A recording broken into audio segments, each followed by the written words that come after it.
Hello my friend, આ video એમના માટે છે જેમને પણ કન્ઝ્યુમર લોન લીધી છે, જેમ કે car, bike, TV, washing machine, LED TV વગેરે માટે.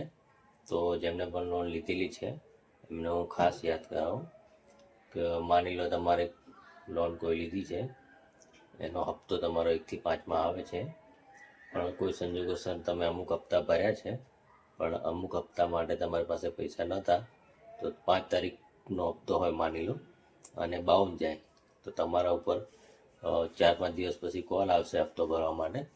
તો તમે માની લો હપ્તો ભરવા માટે તમને કહે કે 2000નો હપ્તો છે, 500 પેનલ્ટી છે.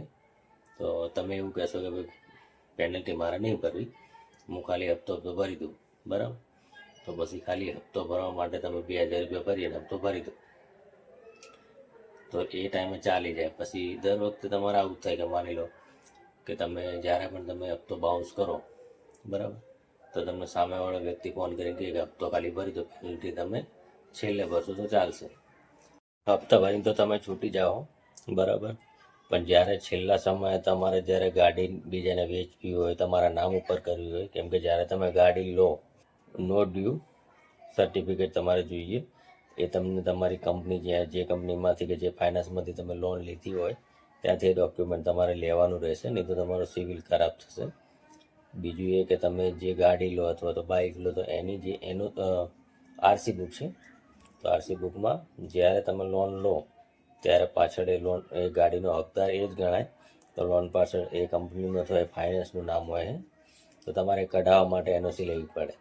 પણ જો તમે હપ્તા જ ભર્યા હોય, પેનલ્ટી ભરી ના હોય, તો જેટલી બી પેનલ્ટી બાકી હોય એ પેનલ્ટી તો તમારે ભરવાની જ રહેશે, પણ પેનલ્ટીને કેટલો ટાઈમ થયો તો એ પેનલ્ટીની ઉપર પણ પેનલ્ટી લાગશે, એ પણ તમારે ભરવી પડશે. જો તમે નહીં ભરો તો પછી તમારી જે એનઓસી નહીં આપે ને એ ગાડી તમારા નામે નહીં થાય, બરાબર, અથવા તો તમે બીજા કોઈને વેચી નહીં શકો.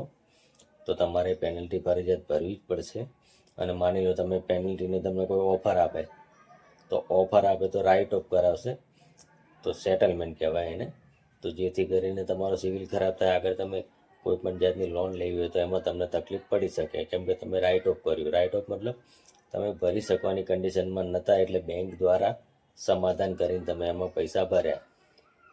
તો હું તમને ફક્ત એક જ સલાહ આપીશ કે તમે પેનલ્ટી સાથે સાથે ભરી દો.